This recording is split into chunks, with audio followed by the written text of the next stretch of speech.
Bonsoir. Nous avons ce soir avec nous Stuart Hughes, qui est le consul du Canada à San Francisco et qui a bien voulu venir ce soir avec nous pour nous parler du Canada et surtout de ce qui se passe en ce moment, du Free Trade Agreement entre le Canada et les États-Unis. Et aussi, on va parler un petit peu des effets de ce Trade Agreement avec la France. Monsieur Hughes, bienvenue au programme franco-américain. Merci bien. Et peut-être avant de commencer, on devrait peut-être vous présenter pour savoir si peut-être vous pourrez nous dire, ça fait longtemps que vous êtes à San Francisco? Ça fait environ 6 mois. Je suis venu fin août d'Ottawa, où je travaillais pendant 3 ans et demi dans la direction des relations avec les États-Unis.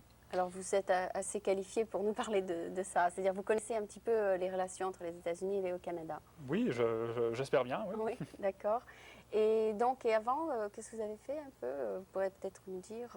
Vous étiez donc au Canada, vous travaillez donc avec le ministère de... C'est ça, je suis agent du ministère d'Affaires extérieures, Oui. Le ministère d'Affaires étrangères en d'autres mots. Oui. J'étais à Ottawa dans la direction des relations avec les États-Unis pendant 3 ans et demi. Avant ça, j'étais à New York, au consulat général là-bas. Et avant ça, encore à Ottawa, je gérais les relations scientifiques internationales. Avant ça, au Mexique, où j'avais une affectation de 2 ans, pays très intéressant évidemment.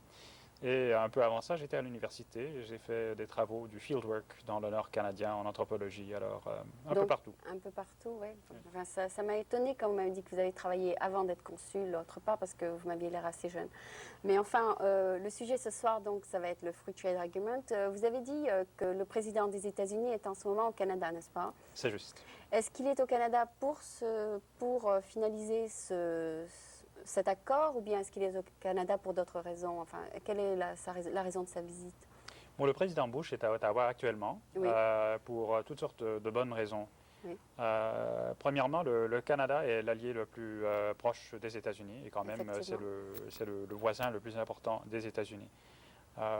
Est-ce que le commerce entre le Canada et les États-Unis, c'est aussi le plus important?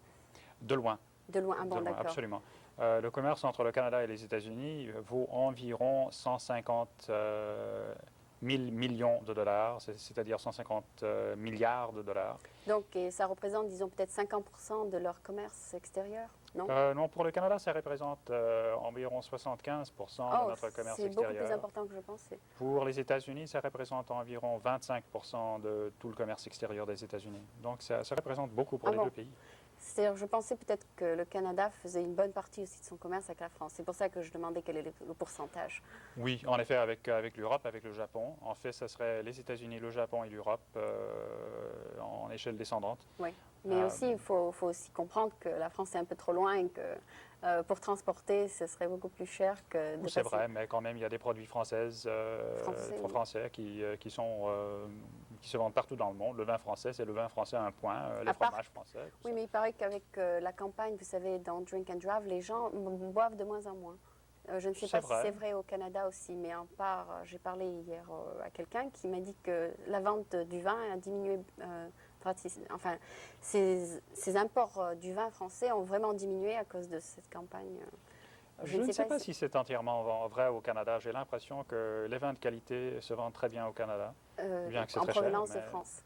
France, l'Italie et de plus en plus de la Californie aussi. Oui, il faut dire aussi que le Canada peut-être ne produit pas autant de vin que la Californie. C'est peut-être pour ça. Oui, c'est certain. Voilà, c'est certain. Oui, et donc ce Free Trade Agreement, donc, qui a été tout à fait, qui a eu beaucoup d'opposition pendant les élections, est-ce qu'il va diminuer le nombre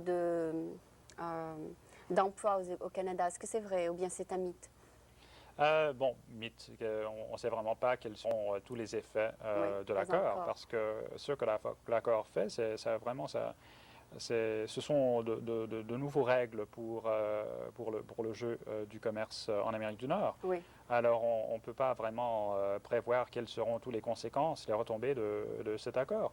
Mais on sait très bien que la philosophie et l'intention de cet accord, c'est pas du tout pour voir la perte des emplois, mais vraiment, on pourrait dire le perfectionnement de notre système industriel et économique, pour rationaliser les industries, pour assurer que nos industries sur les deux côtés de la frontière sont plus productifs, Donc, que quelles dans sont le les passé. barrières qui vont être éliminées donc?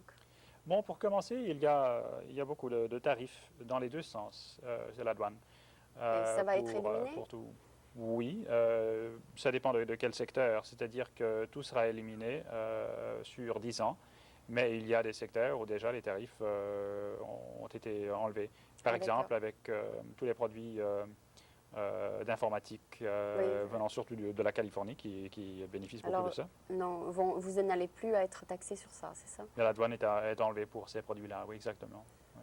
Et est-ce que nous aussi, nous avons aussi des douanes enlevées des produits qui viennent du Canada? Absolument, oui. Ah bon? Oui. Par exemple? Toutes sortes de produits qui sont élaborés au Canada. Ah bon? Bon, Te- ce qui vient à l'esprit, technologique, peut-être? oui, technologique. Par exemple, tout ce qui est toutes les douanes canadiennes qui existaient aussi du côté américain. Peut-être Qu'est-ce que pas avec le le même Canada montant, exporte mais surtout ici? Enfin, moi, je ne sais pas, je ne paye pas attention au Madeware, mais je sais. Est-ce que vous exportez surtout quoi ici? C'est-à-dire, toutes sortes de produits. ah bon? Vraiment tout. Tout, que ce Le plus soit... important, c'est surtout les produits pour l'industrie des automobiles. Ah, d'accord. Parce que Les l'industrie, parts, voilà, et des voitures assemblées. ah bon? Oui, parce que l'industrie Quelle est de la marque l'automobile, canadienne? tous les marques. Ah bon? Parce qu'il y a la General Motors du Canada, le Ford du Canada, le Chrysler du Ah, Canada. vous êtes aussi là-bas? Ah, d'accord. Alors, toutes ces compagnies sont là. Il y a même des compagnies comme la Buick qui a commencé au Canada. Ah, d'accord. Alors, on avait et on a toujours Parce que je notre sais que industrie. la plus grande exportation de la France vers les États-Unis, c'est les avions. Et c'est le plus gros chiffre Ah oui? d'affaires, c'est les avions. Tout le Intéressant. monde pense que c'est les parfums, les habits et autre Oui. chose, mais la vérité, c'est du point de vue dollar, Oui. c'est les parts d'avions. Enfin, Les Airbus. oui, il paraît que Oui. tout ce qui a à faire avec les avions, c'est la plus grosse exportation de la France vers les États-Unis. Donc, je ne sais pas, est-ce que vous produisez peut-être aussi un produit agricole qui est très exporté ici? Oh, il y a toutes sortes de produits agricoles. Par exemple, toutes sortes de viandes se vendent ici aux États-Unis qui sont, Oui, vous qui avez sont canadiens. beaucoup de Oui. pâturage, enfin, c'est-à-dire vous avez beaucoup plus de Oui. fields qu'ici. Je voudrais peut-être, donc vous pensez que tout ça, ça va être finalisé, même si beaucoup de gens sont opposés à ce free trade? Bien, l'accord a été finalisé. Mais pourquoi les gens le étaient traité existe, pourquoi c'est certaines signé, c'est personnes fait. étaient opposées, enfin les conservatifs, pourquoi qu'ils étaient opposés? Je ne comprends pas. Enfin, Bon, très simplement parce que n'importe quand il y a vraiment un très grand changement économique, Il y a quand les toujours tarifs changent, il y a toujours des gens qui vont bénéficier dire de non. ça. Il y a Et il y en a d'autres d'autres. gens qui seront peut-être mis dans une position plus difficile, n'est-ce pas? Ouais, ils vont peut-être, si toute la Oui. journée ils s'occupent de payer les douanes, etc., ils perdent leur emploi peut-être. Enfin, Et il y a une c'est-à-dire- dimension très importante dans cet accord. Ce n'est pas simplement visé sur les produits, oui. c'est aussi pour les services Ah, et d'accord. les investissements. Et dans le passé, le Canada avait toujours eu un certain contrôle prononcé sur l'investissement étranger, sur les industries des services et tout ça. Maintenant, avec cet accord, c'est Il y vraiment aura un peu un plus marché libre d'échanges. pour les deux dans des domaines où, dans le passé, il n'y en avait pas de marché libre. Mais c'est quand même. Alors ça, c'est un grand changement. Mais ce ne sera pas comme en Europe où on peut travailler dans un pays comme dans l'autre sans permis, Non, nous parlons surtout des produits et des services. mais pas des Et emplois. le droit d'établissement, le droit de pouvoir établir une compagnie au Ah, Canada oui. Ah, si super. on est américain, etc. Ah oui, il y aura peut-être un peu Mais- plus d'investissement de tous les côtés. Oui, Voilà, des deux côtés. exactement. Mais en ce qui concerne les gens, Oui. les commerçants pourront venir aux États-Unis ou au Canada pour commencer leur projet, pour développer le projet, pour pouvoir établir l'entreprise. Mais ça ne veut pas dire que les gens peuvent s'établir c'est en C'est-à-dire- perpétuité dans l'autre pays. Pour ça, il faut passer par le système d'immigration comme n'importe qui comme- d'autre. Oui. Donc vous n'allez pas être tout à fait les États-Unis et les États-Unis ne va pas être exactement le Canada tout de suite. C'est-à-dire vous n'allez pas Bon, être. on voit de ça. Ce sera un peu plus tard peut-être. Ils ne le seront jamais. Je crois que les États-Unis ne deviendront pas le Canada subitement, et certainement le Canada, malgré toute l'influence américaine, restera toujours le Canada. Et donc je voulais tout simplement vous demander, tant que nous sommes dans le programme franco-américain, est-ce que ce Free Trade Agreement va, disons, diminuer le commerce du Canada vers la France? Non, je crois que vraiment il y a là un mythe extraordinaire. Oui. Par exemple, aux États-Unis, il y a toutes sortes de gens qui disent, comme le marché commun deviendrait un vrai marché en 1992, Oui. que cela veut dire qu'il y aura toutes sortes de barrières aux produits américains. Mhm. Ça me semble une réaction, très honnêtement, plutôt bête, Oui. parce que c'est quoi le but de 1992?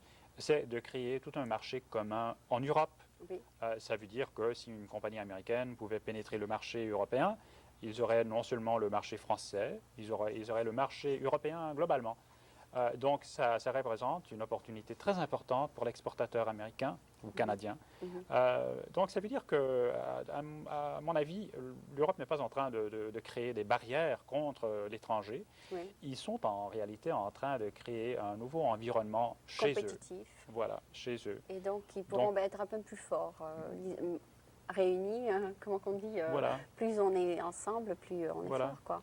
Mais, Voilà. mais je crois que ça va continuer, enfin le commerce entre le Canada et la France va quand même continuer de la même manière. Bon, j'espère que ça va accroître en réalité, Oui. parce que, bon, deux bonnes raisons. La première, c'est que avec l'accord entre le Canada et les États-Unis, Oui.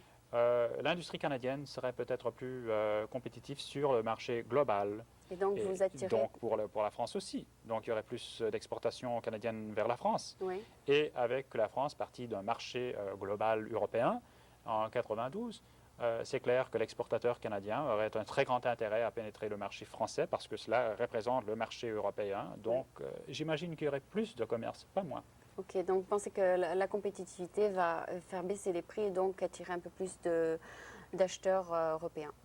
Oui, bon, peut-être en C'est fin ça de ce que vous compte. les dites, finalement. Exactement. Si du côté canadien on est plus compétitif parce qu'on a l'accord avec les États-Unis, si du côté européen ils sont plus compétitifs parce qu'il y a le marché commun européen de vrai en 92, probablement on se retrouvera dans la même situation parce qu'on est également compétitif à ce point-là. D'accord. Je voulais toucher, juste pour finir, un petit peu le Canada en général, c'est-à-dire pas du point de vue commerce, Oui. du point de vue social. Pouvez-vous nous décrire quel est le climat social du point de vue égalité, disons, entre tous les gens qui habitent au Canada? Quels sont les... Vraiment, je suis sûre qu'il y a surtout des anglo-saxons, des gens qui sont établis du Canada en provenance d'Europe, mais de plus en plus, il y a des gens, disons, d'autres, des Asiatiques et d'autres pays du monde qui s'installent au Canada. Est-ce que ça crée des problèmes sociaux, ces nouveaux influx de gens? Est-ce que vous voyez des problèmes se créer du point de vue racial, du point de vue intégration de ces gens-là? Bon, très honnêtement, il y a des problèmes au Canada du point de vue relations ethniques et relations entre les races. Est-ce que le nouveau Prime Minister va faire quelque chose de ce sens-là? Enfin, est-ce qu'il va peut-être... Tous les gouvernements du Canada dans le passé, les libéraux, les conservateurs, ont toujours été très conscients de l'importance de l'harmonie sociale dans la société. Exactement, oui. Et le Canada a toujours été une société quand même assez harmonieuse. Il y a eu des moments difficiles entre les Oui. anglophones et les francophones sur les questions de langue, Oui, de religion, oui. etc. Ça s'est un peu Et calmé, je là. dirais que c'est calmé, mais enfin, voilà toute une tradition très historique, très longue, très profonde de dialogue, de tolérance Oui. des deux côtés. Donc quand même, il y a un environnement qui est extrêmement tolérant pour les nouveaux arrivés. Donc Mais la tout culture dans récemment, les écoles essaye, disons, d'éduquer les enfants, d'être comme tout à aux fait. États-Unis, comme des Américains qui acceptent tout le monde. Sauf que le Canada a une éthique Un plutôt peu plus différente forte, de ça. celle Ce des sont, Américains, ce sont celle des toujours États-Unis. surtout des conservatives au Canada, à part que vous avez élu Mulroney, mais je pense qu'il y a beaucoup de gens très de la droite au Canada, c'est ça? Non, je dirais que ça, c'est vraiment C'est faux. c'est un mythe. Oui, c'est très faux. Si vous regardez les programmes sociaux, par exemple, dans le domaine du Medicare, par exemple, Ah oui, c'est c'est vrai. universel. Oui, Vous regardez les universités, il y a l'accès universel monde. pour tout le monde. Quelle que soit la race ou la... C'est ça. Au Canada, vous payez peut-être 1 000 $ pour une année d'université, sans comptant évidemment le logement et tout ça. Donc, du point de vue Aux social, vous êtes États-Unis, un peu plus social qu'ici. aux donc, États-Unis, ça peut finalement. être 12 000, 15 000, 16 000. Alors voilà une différence très importante. Oui, vous êtes un peu C'est une plus comme la société plus France, là. accessible, à mon avis. Oui. Oui, oui, vous êtes beaucoup plus... Enfin, les Français, c'est comme ça aussi. Enfin, Oui. tout le monde a le médical. Et puis, tout le monde a aussi les universités gratuites, c'est ça? Oui. Ok, bon, ben, je crois que ce sont à peu près les sujets que je voulais mentionner ce soir. Peut-être qu'il y en aura d'autres par la suite. Mais d'après les posters que vous avez apportés, le Canada est un très beau pays que j'ai d'ailleurs visité. Très gentil. Et je vous remercie beaucoup, beaucoup d'être venu ce soir. Un très grand plaisir. Merci. C'était donc Stuart Hughes qui est venu du consul du Canada à San Francisco nous parler un petit peu du Canada et du Free Trade Agreement. Merci.